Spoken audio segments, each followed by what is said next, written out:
Hey guys, it's Kevin Purcell with the Theotek podcast with my friends Antoine Wright and Wes Allen, and we are here this week. We're going to talk to you about our steps for Bible study, and we're excited about what that might present to you. Understand this morning Google is sort of being a little finicky, so we apologize if maybe the video and audio don't sync perfectly well like they would normally do. And then also, I didn't tell the other guys this, but I'm sort of under the weather with a cold this week, so I hope that won't affect the quality too much. Which, quality in our podcast, those are two things that are never, ever something that go together. But good morning, guys. Good morning, Antoine. How are you this morning? Good morning, guys. I'm awake. Gosh, I'm sore. Had a good workout yesterday, and I'm still feeling it.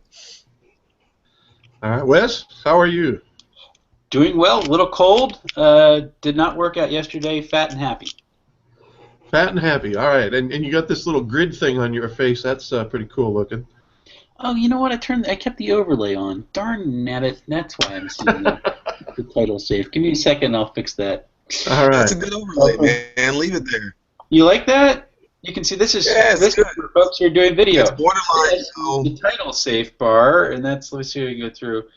I left a layer on in Photoshop when I did it. I've been trying to figure out how to do my own lower third in this for like weeks, and so I'm like, I have a template. I'm just going to figure it out. So I just did it, but I left my guide layer on. So I'm targeted. It's great. Yeah, that's how I was 20 minutes. Didn't point that out. All you need is the crosshairs in the middle, and we can start shooting. All right. Well, here's what we're going to do this morning. We are the Church and Bible Technology Podcast, or we try to be, and we've been away from Bible for a few weeks. We were sort of heavy on it late last year, but what we wanted to talk about this morning is how we use Bible software and in our sermon or Bible study preparation. And so we're just going to briefly go through the steps of our systematic approach to Bible study using software. So we're going to start with Wes is going to pull up Accordance and show us what he likes to do in that. And so go ahead, Wes.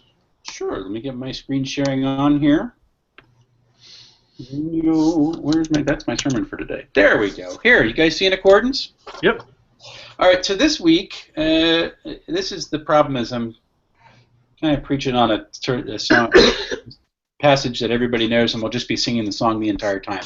But I'm preaching out of Luke 19:1 through 10, from Epiphany to the beginning of Lent. We're just kind of talking about Jesus' revelation of himself, and oftentimes on the way up to Jerusalem. So it's really kind of cool.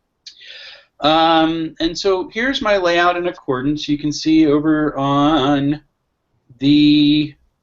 I'm left-handed. I have to remind myself which side is which. On the left-hand side, I have two panes here. I have my NA27. I have not updated to the NA28 yet. I have the NRSV over here, which is not typically my default, but it's what I have up today. Down here, I have my notes, which I add. I'm going to get rid of those real quick just to put things on. And then on this side is every time I'm going through a sermon series, I create what Accordance calls a user tool. And that just basically keeps all of my thoughts and my translations for that particular series off in its own little block. And I store those in my library under my tools. And you can see from 2008 all the way up to 2015, I have a whole bunch of series that go through. Oftentimes they just follow the Christian year, but sometimes, like this last year, I did one on our new church structure called the Circles. So that's where I keep kind of my translations, and down here you can see my thoughts. This was last week's, the Treasured Memories. This was Jesus deciding that he was going to stay behind in Jerusalem and freaking his parents out, which is one of the most flabbergasting stories in all of Scripture. But this week I'm preaching on Zacchaeus, the wee little man who went up into the sycamore tree, which is, that's always kind of a fun passage. So my first step is always to do translation. I don't consider myself a incredible Bible scholar or wonderful translator, but I like to get some of the color that's going on in the Greek and in the Hebrew. So I try to work on continuing to do the the translating. So that's kind of a cool thing. So let's go to verse 2, where some interesting stuff on. So there's this guy here whose name's Zacchaeus, and he's not just a tax collector, he is a head tax collector or a chief tax collector. So that was one of the words that I thought was really kind of interesting. And there's a couple of things that I like to do when I'm going through and I'm translating. I don't typically do a whole lot of word studies. It's not been part of my workflow. If I find a word that's interesting, I want to see how it's used elsewhere, or if it is even used elsewhere. What I'll do is I'll look up the look up the lemma, or the dagnabbit here. Search for U.S. I haven't done this in a while. Oh, there it is, lemma. There you go. So now I'm looking up the lemma, and I find out that this really, I think, is only used once in the entire New Testament. So that's kind of a neat thing. So that makes it an interesting word. I'm going to totally butcher this, but it's archetelones. Archetelones. There we go. And I want to see kind of what's the deal going on here. And so I'm going to triple click this, and it opens it up in my BDAG. And it gives me not found elsewhere, so that confirms that it was only used once. It's the chief tax collector, and I kind of need to know what the heck is going on with this thing. So because the BDAG does not give me a whole lot of information or background. So what do? Well, let's go to my commentary. So I do try to get my commentaries here in accordance so that they're all linked together. And I like to go down, read through, and here it is. Archetelones, chief tax collector, found only in dispatches, implies Zacchaeus is probably head of a group of tax collectors who are responsible for customs due in the areas on goods passing through Perea to Judea. Basically, and this comes out in my sermon, he's the head crook of the crooks, which is, that's kind of fun. And of course, that's point out because a couple of times it says that he's rich. He's a rich tax collector. And so that's one of the things that you kind of find out about him, is that he's running the whole thing. So I go through my translation process. After I do my translating, I go through and I start kind of thinking how the entire passage is put together, and that's when I go to my different notes. And you can see here I have my notes coming up. Zacchaeus, a resident in a city with a bad biblical reputation, which I always thought was kind of interesting, is that this is going on in Jericho. And if you know anything about the history of Jericho, it gets sacked, and then God says, never refund this or refound this, or bad things are going to happen. And all throughout the Old Testament, when Jericho gets refounded, like, people are dying and stuff. So here's this place with a bad biblical reputation. You get a folks who is a rich tax collector, so he's a collaborator with Rome. These are just my thoughts that I wrote. One of the things that I like about Accordance is when I find something in a commentary, I don't have to claim credit for it. I can just right-click, and I can copy as the citation, and it'll paste the citation in there for me, which I really like. So I can go and, yep, that's exactly where I got that from, and I know exactly what's going on. So I go through all that, and then finally, after all of that, as I get through my entire passage, you can see I have notes for all the verses that I'm doing. I go to here, and there's my translation. That's terrible. Don't look at it. And I have my thoughts on how I'm going to preach this. And this is my step on just kind of looking at the passage as a whole and how I might apply this to the way that we're going to live. Sometimes this text makes it in. Some of this text will make it into my sermon manuscript. A lot of times it doesn't. It's just really my last thoughts. And this is from here. I go into my editor and I start kind of creating the one point that I'm going to really focus on in the sermon. And from that, then I go and create my outline, which is really kind of fun. So do you translate each passage every week? Yeah, I do that. I usually do that a couple of weeks ahead because I'm not very good, and so I'll take one day a week and I'll do like 3 or 4. Especially if I'm like in Isaiah, then I'm just doing like 1 because Isaiah is, that's really crazy Hebrew. And that's just been part of my workflow since I go on. It's that for me, that's a spiritual discipline as much as sermon preparation. The one thing I didn't point out is that you can see up here in Accordance, I'm just looking at the verses that I'm preaching on this week, which is just Luke 19:1 through 10, and that just helps me focus exactly on this. But if I want to put show that a second, Wes. How does that work in accordance where you can show just a specific passage instead of like most Bible software? You'll have like you have 19:1 there at the top. Most of it you could scroll up and see 18 whatever the last verse is. Why is it showing only 19:1 to 10 there? Well, up here, and this is the search bar up top. You can see me highlight the text up there.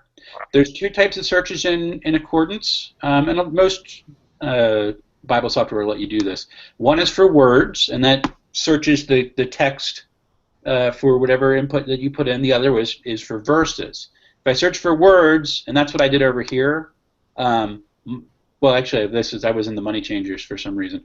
I looked up money changers and words, and it found it in Matthew 21, Mark 11:15, and John 2:1. I think this was 2 weeks ago that I was preaching.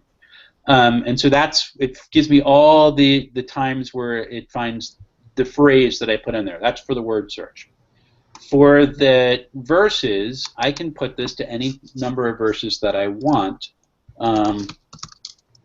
So I say I want Matthew 3:1 through 5. I'm just picking something out at random. And I hit that. It's going to limit me to Matthew. Good passage, by the way. Matthew 3:1 through 5.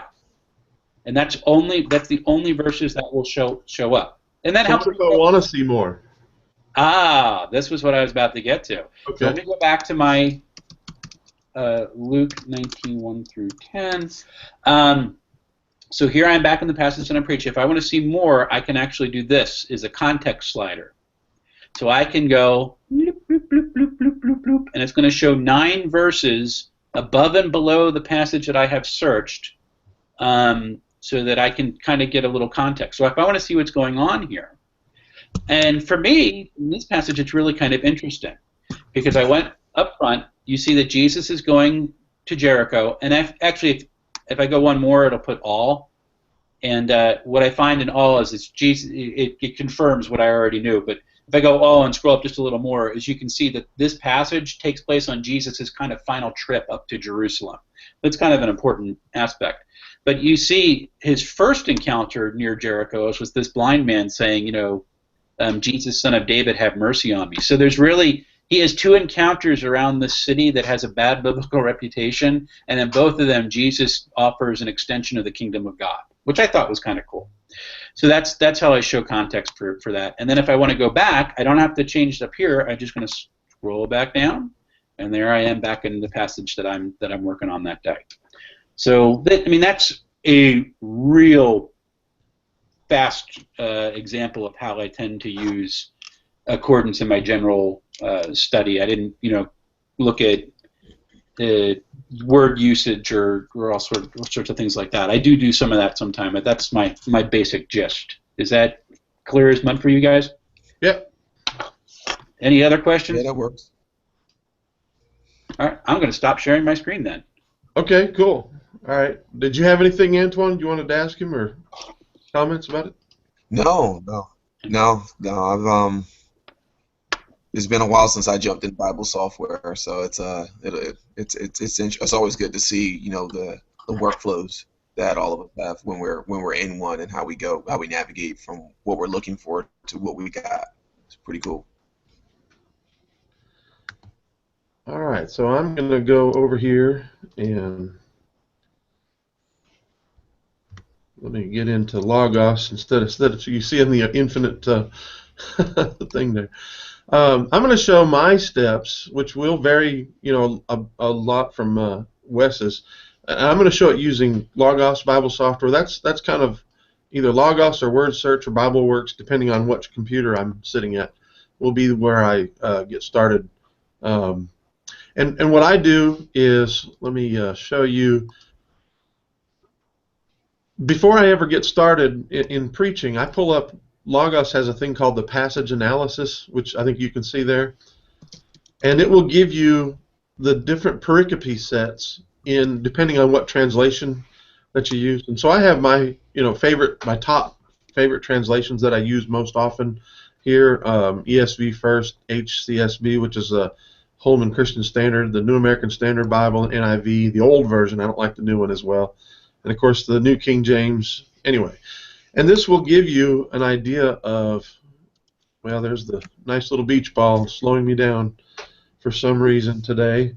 But this will give you a comparison to see what, how about that? You just saw a Logos crash.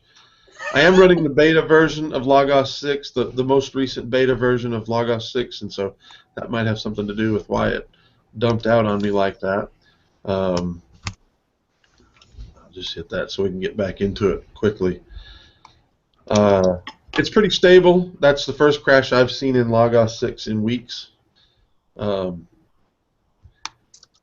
my purpose for that is I want to delineate the passage that I'm going to preach, and I'm often will preach through books of the Bible, and so if I usually will pull up this when I'm doing my preparation for what days I'm going to preach what passages.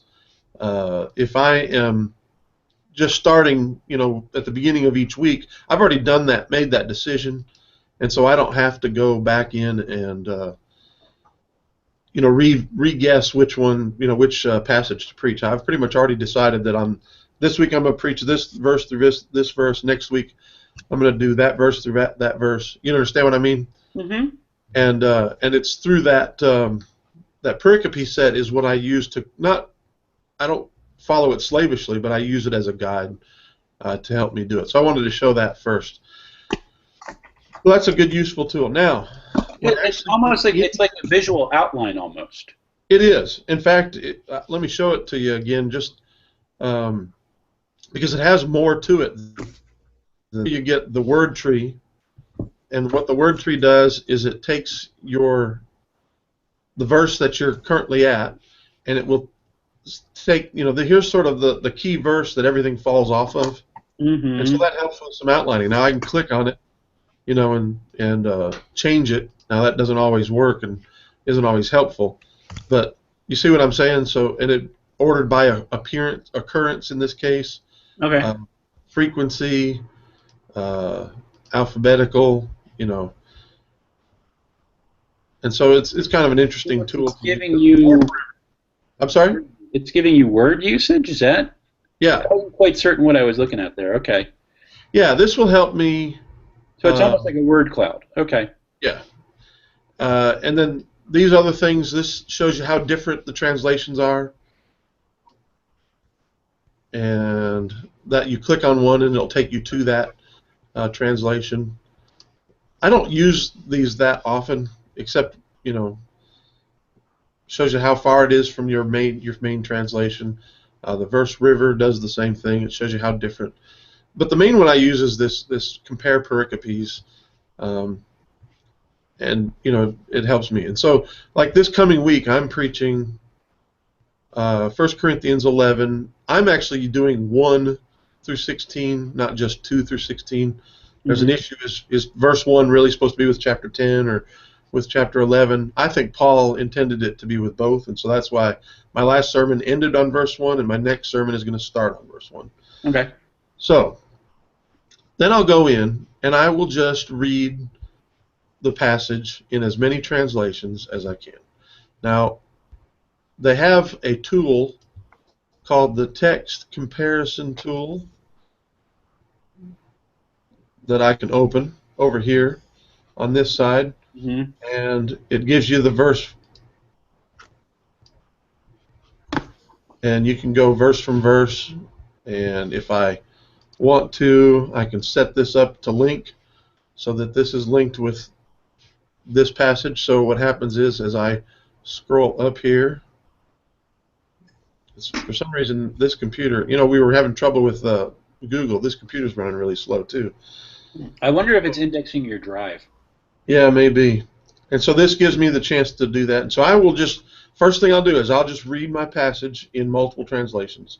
And again, this is just, the purpose of it is to familiarize myself with it. Plus, I begin to think, oh, they translated it that way? Well, interesting that they did it that way, whereas, and so it makes me think, okay, maybe there's a translation issue here in verse 3 or something like that.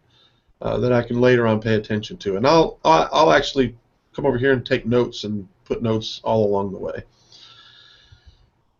What I have here open is my Bible study, my word study window. I don't always do all this in this layout. It's just it takes a while for Logos to switch between layouts. I usually start with my basic layout that I have saved over here, and then I go to the word study layout when I want to jump into word study. So after I've done that preliminary rereading the passage over and over again, I begin to just make simple observations, and I do that by creating a note for each verse. And this is just not behaving very. It's kind of being temperamental on me. It won't let me drag that up anyway. So you can see down on this side, there's the note view, and I'll just make observations. What is it saying? This is just stuff that I already know. I've not done any passage study. I haven't done any cross-referencing. I haven't done any word studies. I haven't looked at any commentaries. This is Inductive Bible Study 101. You write down what you see in the text first and make your own observations first. The second step, and I actually do these together, is I ask questions of the text. What don't I know? Okay. This is a very difficult passage that I'm preaching this week on why should women wear their heads covered, go to pray and prophesy with their heads covered. And so, you know, I've got some questions somewhere in here. I can't remember which verses I actually wrote down questions on already. Yeah, why is each passage something, or why is each practice something that dishonors them? Paul seems to make it a symbol. Why should men take off their hats, and why do women put on hats? See, these are questions I don't really know yet the answers to these questions, other than what the passage says, and the passage says it dishonors them. Well, why does it dishonor them? I have to sort of figure that out and get some help with that. So I ask these questions. So this is Inductive Bible Study 101. You make observations, then you ask questions, and I do that all in one step. Now, the next thing I'll do is I'll go through, and I'm at this point on this passage, is I'll go through and I'll pick key words out of here. Now, I commend you. All right, commend is a key word, and so in Logos, I can right-click that, and do I want to search on the lemma, on the root word, on the morphology, the Greek Strong's number, or do I want to look it up in Loanita? And so what I'll do is I'll grab the lemma, okay, click on that, and I'll just do Bible word study. And this will pull up a word study on this passage, which then gives me the dictionary places. I can either just see a real quick thing, or I can click on it. It'll open up, for example, BDAG, and I can read through here. Another thing I do before I ever get to that point is I often will, let's see here, search this resource. And so it gives me a search of it. Where did it show up?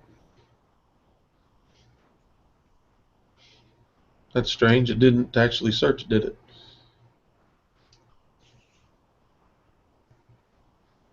Search. Oh, I chose inline. That's why. I don't care for the inline search. Anyway, so it opens up a new window and gives me a search. And that's interesting. It didn't find the lemma anywhere. I wonder why that is. Because we know it's right there. But you see what I'm saying? So I'll do cross-referencing that way. But another tool you can use that does all this in one step is use these guides and open up an exegetical guide, which I already have one open here that I've already done. And it'll do some of this work for you off the top right away.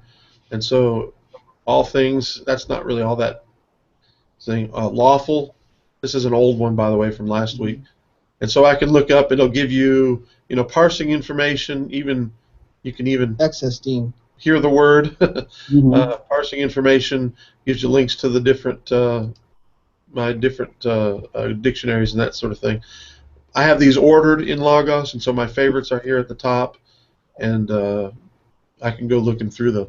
So then when I've done that, when I've searched the text for the word and also looked it up in dictionaries, I keep making observation, or I keep making keeping the information here, in my notes down on this side. After I've done all of that, it's only then that I go look at commentaries. So then I will open up a new layout. I have my favorite commentaries layout, and again, you'll see how long it takes word search. Well, that's actually quicker than. No, it hasn't done it yet. That's why it fooled me. Notice it takes a while for Logos to switch between layouts. That seems weird. That's a bad memory issue right there. That's just Logos is slow, and the reason is they have it. You're used to accordance, which is lightning fast. Yeah. Logos, by comparison, if accordance is a Maserati, Logos is a I don't know what the proper example of it would be. You know what I'm saying? It's a very big, lumbering, huge, slow, but powerful. An 18-wheeler. An 18-wheeler, right? So then I'll just go through and verse by verse, I'll just read, the commentary. Now another one a lot of people will also use, and this is the passage guide. You can I use the exegetical guide for my word study, and then I use the passage guide for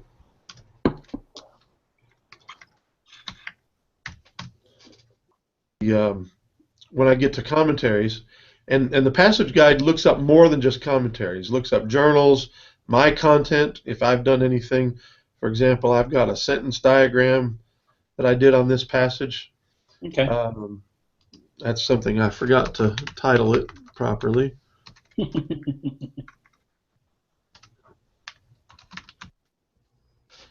And actually, I forgot to mention, I do this after I've read through the passage a number of times and before I start the word studies. And this is a system and a tool of diagramming that I picked up in seminary. Yeah. It's sort of like sentence diagramming that you got in English class, only it's not as rigid. It's a grammatical diagram. Yeah. So be imitators of me. That comes up, under imitators. As I am of Christ comes under imitators. Notice I've bolded imitators. It's a key word. And then I italicize all the verbs. Mm-hmm. Commend, remember, maintain, delivered. All right.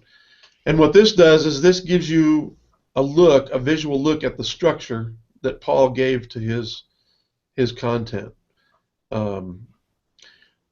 This is more about the process than the product. Mm-hmm. In other words, this forces me to think about every word in the passage. Mm-hmm. Sometimes the product will point me towards a clear outline, a clear organization of the thoughts. But a lot of times it doesn't. Mm-hmm. And so when it doesn't, the process is more important than the product, forcing me to think about each word. If I benefit from that, for example, if I was just going to cover verse 3, I want you to understand that the head of every man is Christ, the head of every wife is her husband, and the head of Christ is God. Notice these are all parallel ideas, so there's something to this. This gives me a clue that there's something to this idea. And so the relationship between a man and Christ is similar to the relationship between a wife and a husband, and similar to the relationship between Christ and God, because I see that in the structure there. Mm-hmm. Okay. I think that's one of the few places where it actually matters in this passage. So anyway, that gives you an idea. And so this my content is a great thing because it lets you see all, like let's say I've preached this passage before, I can find it. Mm-hmm. If you've got any ancient literature in your library, you can look it up there. Cultural concepts, biblical people, they have Logos organizes stuff according to who's in the passage, where, the places, that sort of stuff. And so all this stuff is here, very quick and easy to find. But I'm most interested in right here, right here at this point, when I get to preparing my sermon outline. I'll look at these outlines a little bit and some of this other stuff to help me. The music, I almost never even think about that thing, but if I wanted to, I could share that with my music guy and say, here's a good sermon or a good hymn that you could use for this week because I'm preaching on it. Illustrations, the illustrations that I find in Logos are not really very good, so I don't use much of them, but they're here if you want it. But anyway, that passage guide is sort of like having an assistant go out and look at your library and grab all the information about that passage and stand there and say, all right, you want the commentaries here. Okay, you want all your pictures here, that kind of thing. So it's a quick and simple way to do that. But that's when I go through the commentaries, like I said. Again, keeping observations in my notes down here. And this is where the notes get more important. And so in this layout, I've given them a bigger part of the screen. When I'm done with that, that's when I don't even use Logos for the rest of this. I open up a Word document, and I begin to brainstorm ideas about what I'm going to say. And my process of picking, what is my passage talking about, is something that I do on every one. I read through it again, and I say, all right, what is this passage talking about? And I try to come up with one word. If I was to tell a person, what are you preaching on this week in one word?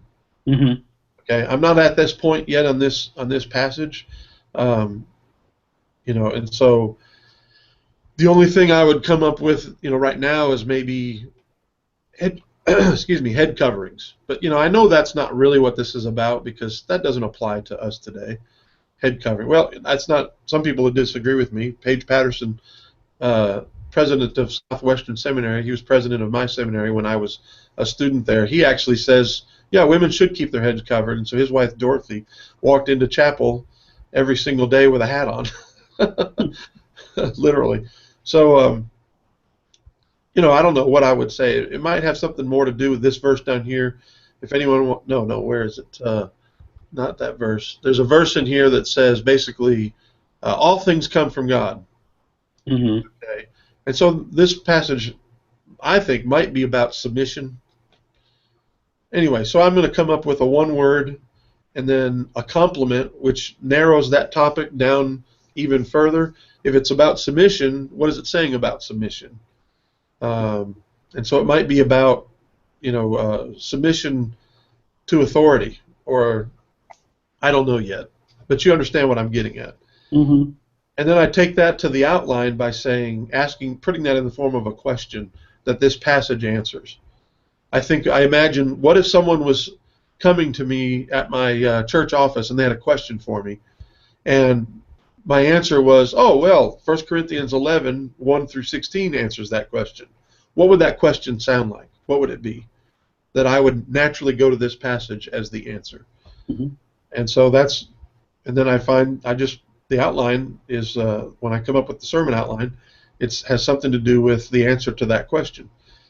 Sometimes it's a subject completed outline where I'm saying, subject, and then here's one part of the completed outline, or the subject is completed in this way, and this way, it might be 2 or 3 or 4. Sometimes it's a 1-point outline, sometimes it's a subject explained outline, I don't know. You know what I'm saying? There's multiple different ways to outline a passage in a sermon. Each passage determines what that outline needs to be, in my opinion. That's, I'm an expository preacher for the most part, and so that's what I try to find is that. So that kind of just real quick overlay about how I use Logos to do my system and my steps. Cool. Cool beans. All right. What about you, Antoine? You got anything for us? I know you said you don't jump into Bible software a lot these days since you're not regularly preaching or teaching, but. Nope, and that's probably where things get a little bit more fun and different from my end. Let me go ahead and share one of my screens. One of these. Here it is. I think this is the way I'm supposed to do this. Sharing a screen from a Chromebook. This is always fun. So I compared to you guys teach and preach on a weekly basis. So it's your methods are a little more systematic, professional, if you will, than mine. I preach when somebody asks me to, and so I generally have to do a lot of what you guys do, and at the same time grab a good bit of what I don't know about maybe that community, what they may be listening to and what they're not listening to, all at the same time. So I start with a very simple framework that I call the 5 C's, which it's going to end up sounding very similar to Kevin's, where I do content, context, I do a little bit of cross-referencing, and then I try to finish with 2 main points. Creed, what is the thing that we're trying to believe, and then cohesion, how does that pull that back into the body all in one based off John 27. And so my starting for a sermon, everything literally starts with an outline here in Tiddlywiki. I am very aware that this might be a little bit slower than what I am talking. My talking might be a lot ahead of the video right now.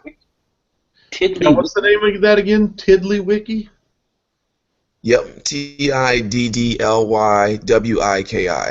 So it's a 1-page content management system. Awesome. I love it. It's my best friend, and absolutely my best friend. I literally run.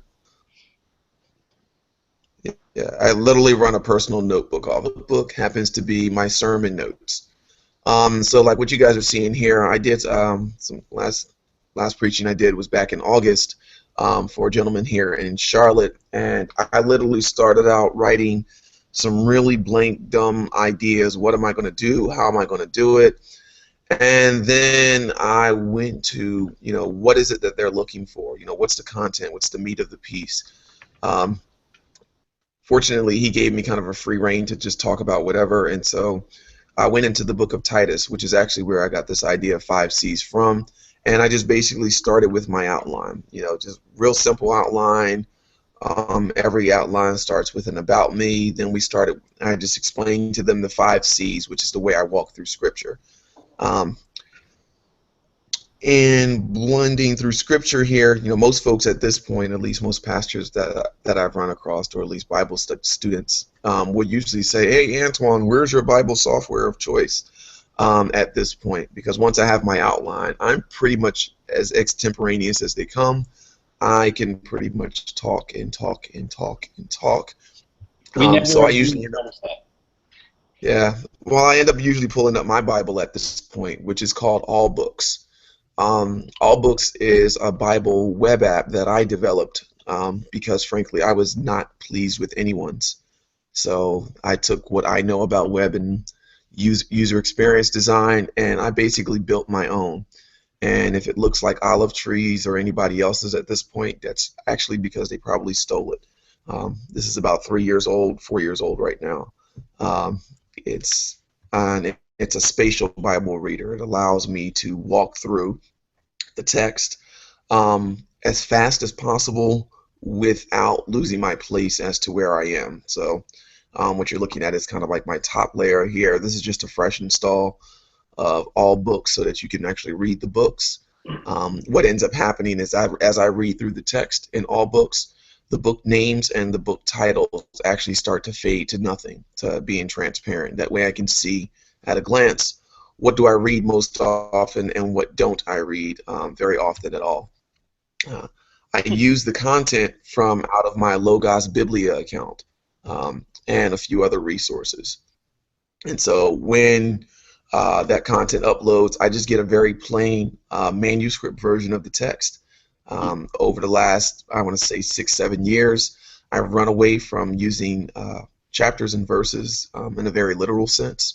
But I really have loved the manuscript reading of the text, and usually when you're reading the text in public, for folks not to see verse numbers in the middle of it, it really does lend a little bit of a different reading, or at least visually, to what the text says. Some verses are break up sentences. This doesn't really break up anything at all. I go ahead and grab what I'm going to use from All Books, and that gets plopped right into my outline. I start with content. What's looking for in this text. It may be a verse, or in the case of this text here, we were looking at the entire book of Titus. So my goal was to cover Titus in less than 30 minutes, which works out well for a 3-chapter book. We then go into context, and this is where I start building my outline. This is why we're talking about what we're talking about. I start with something very simple. I go from Wikipedia and Google Maps all the way into a few older pieces of literature that I may or may not have linked on this version of all books. Let me see, contributions. This might have what I'm looking for. Yeah. So Biblia, I've got a really, really old free version of the Net Bible that has some study notes in it. CCEL and Fordham's resources are really excellent in terms of just being online repositories of a horde of Orthodox, non-Orthodox, you name it. If it's across Christendom, they pretty much have the book and or journal Hey, for Antoine, it. explain CCEL to people, because that thing's awesome. Christian Classics Erethial Library. It is, for those that have ever heard their pastors talk about Logos and Olive Tree and said, man, I wish I could afford, just a piece of the resources my pastor or friends have been talking about. CCEL is just an amazing resource that's very similar. Very, very similar. It's got some old stuff in there, and I actually found CCEL back when I was the webmaster for the Palm Bible Plus website, which puts that at like 14 years ago, which is crazy that it's been that long. But yeah, CCEL and the folks that keep that content up, as well as CARM, CARM.org, really excellent bodies of work that are easy to access. And because generally when I'm teaching, again, I'm a guest, and so I need people to, I really abide by that Berean mindset. I want folks to be able to check my words. And I give them the resources that they at their disposal so they can check me immediately or later. After I go through all of this fun stuff of building the text, building my outline, TiddlyWiki, and I tend to put my outline and my content in two places. One of them happens to be Evernote. As we talked about before here, I am a very big fan of Evernote. I am a huge, proponent of using Evernote as my speaking engine, as my presentation wing, if you will. And so Evernote has a really nice share and presentation feature. And so, for example, for this sermon here, the church is a very small church. We used the pastor actually uses an iPad and a netbook connected to the projector, and he drives everything literally from the pulpit. So I had a lot of fun driving the entire sermon from the pulpit from my iPad myself, which was really great. And so I used Evernote to drive that. In absence of Evernote, or if I'm not using Evernote, my other product that I would be using is Adobe Ideas, because I actually go the route of actually drawing my sermon notes so that I can take folks in and out, kind of like Prezi, but a lot more personalized from my end. So that's kind of how I end up diving in to the text. I do ask a lot of questions of the text. If folks that have known me for a long time know that I tend to be, when it comes to finding, digging, asking really perturbing questions of the text, and so I tend to use as little as possible I just drive right into the body of the text. I think it's very important when you're teaching the text to not just share what you've learned from the text, but also share the questions that you had for the text. And I use two books that are located down here. Haley's Bible Handbook is a big favorite of mine, has been a big favorite for a number of years. And then Manners and Customs is another accessible piece of text that I use to go ahead and ask questions of the text, in a manner that allows those who are listening to me to, again, flip back and ask of me the same questions of the text.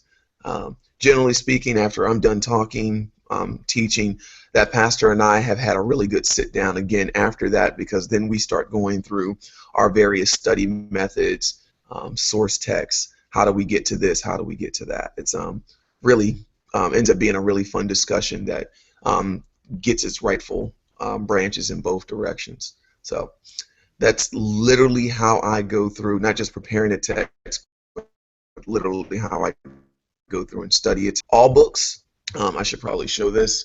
All books I do have available on GitHub. So if you go to github.com/ARJ, right, my name ARJ, WRIGHT, /all books, all dash books. The source code, everything that I've used, or at least since the last updates for all books, is there. So if you wanted to build your own, spatially oriented, not quite, logos or accordance, but definitely easy to use, easy to appropriate on any device, Bible software, all books is definitely out there for anyone who wants to do so. What do you run in all books? That's kind of. It's just a web app, so I run it on everything. Where are you hosting it? Are you just hosting it yourself? What are you doing with it? Oh yeah, I just host it myself. I actually run it off of my Nokia N9 and run that off of my home internal network, off of the mobile web server from my old phone there. That's what I was thinking. Okay, cool. Yeah. Now I got to ask you, because I know you're such a big Evernote fan. Why are you doing so much of your preparation in TiddlyWiki? I really just want to. I do everything. I do everything in TiddlyWiki. I would actually do clipping in TiddlyWiki if I could figure out the Chromebook extension, the Chrome OS extension, to clip my articles. I would literally be doing everything in TiddlyWiki. I absolutely love it. Evernote, because I do a lot of shared notebooks. With us here, we do shared notebooks, and I've got a few other groups I do some shared notebooks with, and I have a cauldron of old content that's just not going away. I reference on a regular basis, so I do try to make sure that Evernote stays a part of my regular workflow at a certain point. So after I've done all of the internal meandering through text or through a lesson, that outline or pieces of that outline do make its way into Evernote. Okay. In case you all didn't hear or understand what he just said a minute ago, he hosts that on his cell phone. I just wanted him to admit that. I think that's awesome. Yeah, that's the one thing probably Antoine, you're most known for in wider circles. It's interesting. I have this Nokia phone that I have has 64 gigs of space, and when I moved to the Nexus 5 last summer, last summer, I didn't want to get rid of this phone. And most of us have this idea of wanting to do a media server at home or personal media server. Mm-hmm. And I said, it makes a lot of sense. Why would I decommission a perfectly good phone that I have not even used but a quarter of the space for? Let me go ahead and turn it into literally my home server, which is really what it is. It's my home media server at this point. And so I thoroughly enjoy continuing to use the N9 in this way. It takes an outlet, and it sucks up bandwidth on occasion when I'm using any kind of media from it. I do stream a little bit of my music still from it, but hosting content from your phone and then sharing it with a small audience, and that's kind of sort of the way that I think that we should be aggregating and using our content these days legally. Well, great, guys. I found that interesting. I hope that our viewers and listeners did as well. This is one of those that probably won't translate well just to audio, but we'll still make it available. Those are three very different approaches to Bible study, it sounds like, and I just wanted to share with you, if you are interested in following the way that we use the way I use my tools. Let's see if I can get this going. This is the GitHub page that Antoine was talking about. If you want to find that all books and get that for yourself. My Bible study approach is a combination of the method that I was taught by Haddon Robinson from biblical preaching, and then also from Wayne McDill's 12 essential skills for great preaching, along with my own personal use. And of course, Wes there, he's using Accordance 11, and I've got Logos, and here's TiddlyWiki. I found it, so I'd never heard of that until today. If you want to hear more about it, see more about it, you can watch this intro video over on YouTube. Hey man, Tiddlywiki is awesome. I literally speaking, if you need a digital notebook, it's good and it's not going away. HTML is not going away. It's a really, really, really solid product. And yeah, it works on everything. Literally everything. Android, iOS, you name it. All right. Well, that's awesome. Kev, let me share, because I had one resource that I think maybe people would be interested in. So I'm going to share my screen real quick, because this really has influenced the way that I prepare my sermons. This is a cool little book. It's called Planning Your Preaching, a step-by-step guide for developing a one-year preaching calendar. This has really changed the way that I do a lot of my Bible study and a lot of my preparation. I start my preparation in the summer of every year, and I literally map out my whole sermons for the entire year, so I can start working and meditating on them. And I've really found that helpful. Gosh, when I become famous like you guys, I'm going to have to use those resources. Yeah, Stephen Rummage used to be a professor of preaching at my alma mater, Southeastern. So I believe it's the same Stephen Rummage. I'm guessing. Probably. Yeah. Well, cool. Well, listen, this was interesting, and we enjoy doing this every Friday morning at 9 o'clock, and we hope that you'll join us live. If not, you can watch it on YouTube. You can listen to it on iTunes and Stitcher. If you want to find out the links to get that, it's all at theotek.com, where we post every Monday morning both the YouTube video and links to the audio that you can find, as well as links to our personal pages and sites and Twitter and all that good kind of stuff. You can find out more about the three of us, and we'll be back hopefully next week with more Theotek, Bible and Church Technology. And this is Kevin Purcell with Wes Allen and Antoine Wright signing off. Go Pack Go!